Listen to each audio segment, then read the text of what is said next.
लेवो सबो सास सज्जा हो चुके हैं तो लेवो अब बारी है मंच समर्पण की।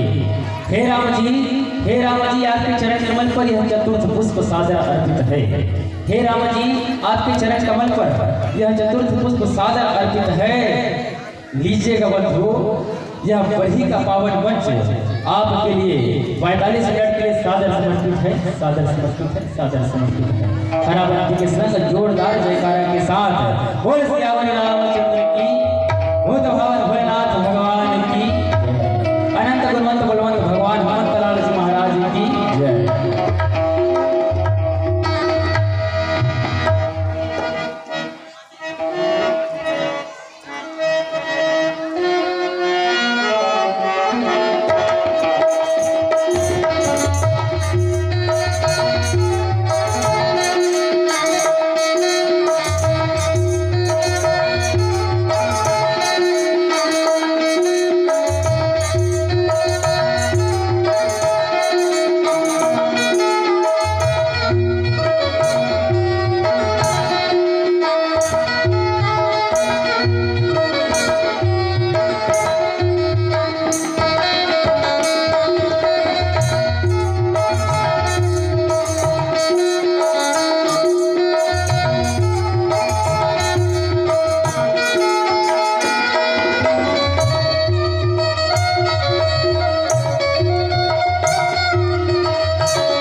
हरि आदिदेव नमस्तुभ्यं प्रसीद मम भास्कर दिवाकर नमस्तुभ्यं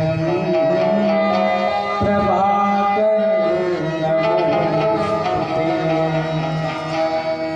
नीलाम्बुज श्यामलकोमलांगं सीता समारोपित्वा भावं पाणमहासारचापं नमामि रामं रघुवंशनाथं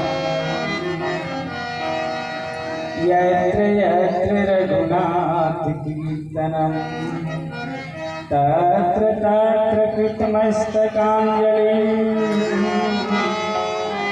वास्तुवादिपरिपूर्णलोचनं मारुतिं नमत राक्षसान्तकम्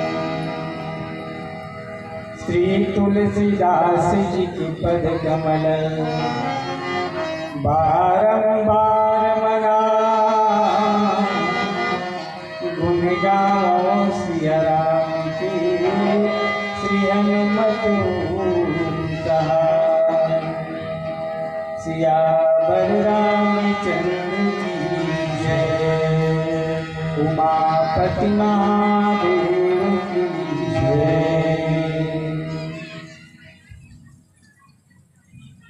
माँ शिवरात्रि के पावन अवसर पर विराजमान मंगलमय माताओं, राम कथा के सज्जन मंच पर विराजमान विद्वान निर्णायक गण एवं श्रद्धेय संचालक महोदय एवं समस्त ग्रामवासी, पावन ग्राम बरही, आप सभी के पावन श्री चरणों पर श्री पीयूष मानस परिवार गांव का सादर नमन।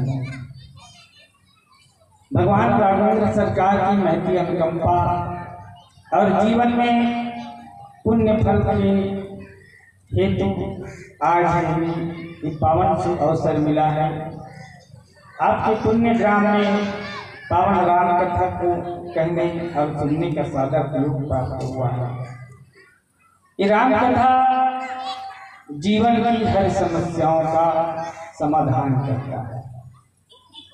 कहने में तो बड़ा आसान लगता है, अरे छोटा सा ग्रंथ है कि हमारे जीवन की जो कामना है वो अनंत है, इनमें ना जाने कितने झंझट है, कितने लफड़े हैं, उसका ये क्या समाधान करें।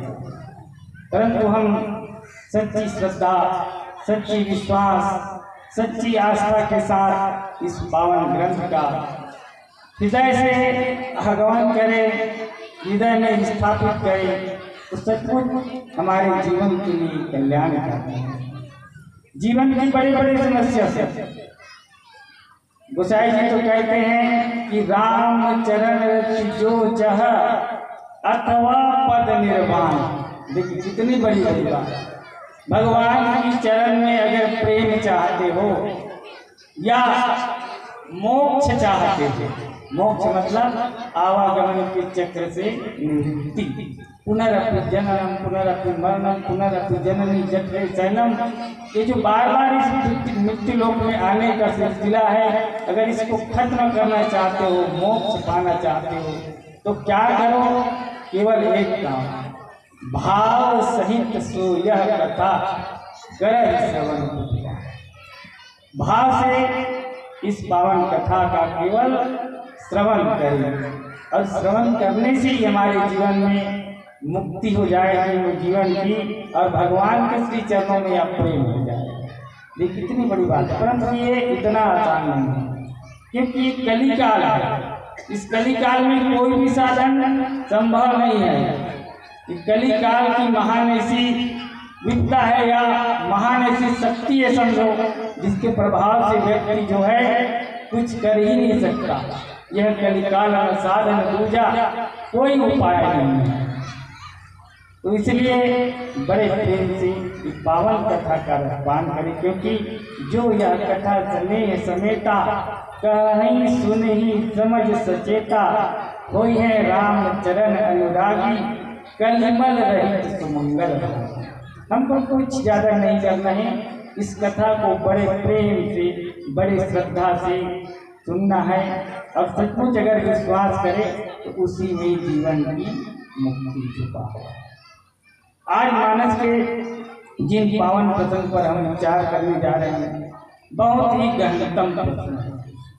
इस प्रसंग में बहुत ही गहनतम रहस्य जो है छुपा हुआ है। वो क्या है? इस संसार में हर व्यक्ति क्या चाहता है? सुख चाहता है। सुख निश्चित ही हर व्यक्ति चाहता है। अब प्रत्यक्ष रूप से देखें तो सुख की परिभाषा व्यक्ति जो है बाहरी दृष्टि से ले सकता है। व्यक्ति दिन भर काम करता है, दिन भर सोच विचार करता है, रात को उन्हें निद्रा की जरूरत होती है, वो निद्रा लेते हैं और सुखी हो जाते हैं। ये भी बाहरी जीवन का एक सत्य है, परंतु वास्तव में ये सुख है क्या? इन्हीं प्रश्न पर विचार करने का प्रयास करेंगे। और ये प्रसंग जो है दो श्रेष्ठ पात्रों के बीच का प्रसंग है। प्रश्नकर्ता गरुड़ जी महाराज है, जिनके बारे में गोसाई जी ने लिखा है, गरुड़ महाज्ञानी गुण राशि, हरि सेवक अति निकट विमासी। यही गरुड़ जी प्रश्न कर रहे हैं, किससे? कागभूषुंड जी महाराज। और कागभूषुंड जी महाराज कौन है? राम परायण ज्ञान रट गुनागार मति दीन। देखिए कितना इसकी उपाधि है, राम परायण। राम परायण मतलब जो सगुण साकार ब्रह्म के रूप में जो राम है, उसके स्वरूप को एकाकार कर लेना, उनके स्वरूप को जान लेने वाला, ऐसा भूषुंड जी महाराज है।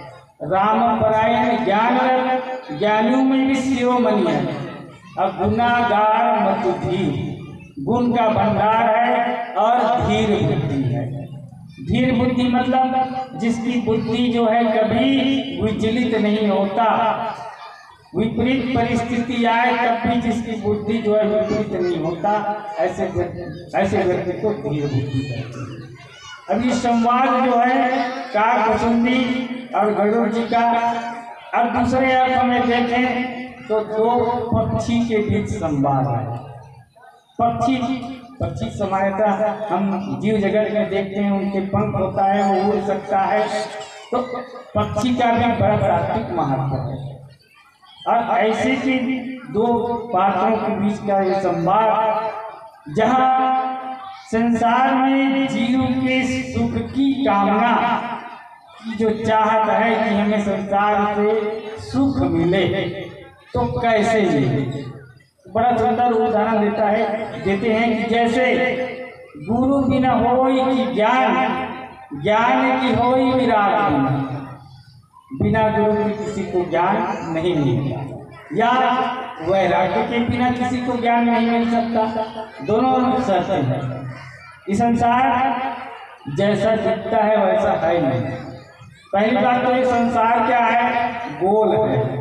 अब गोल की कोई सत्ता स्वीकार नहीं कर सकते, क्योंकि हमें कभी भी अनुभूति नहीं होती कि पृथ्वी गोल भी हो सकता है। तो ये संसार जैसा दिखता है वैसा नहीं है, और इस तथ्य को स्वीकार करना भी आसान नहीं है।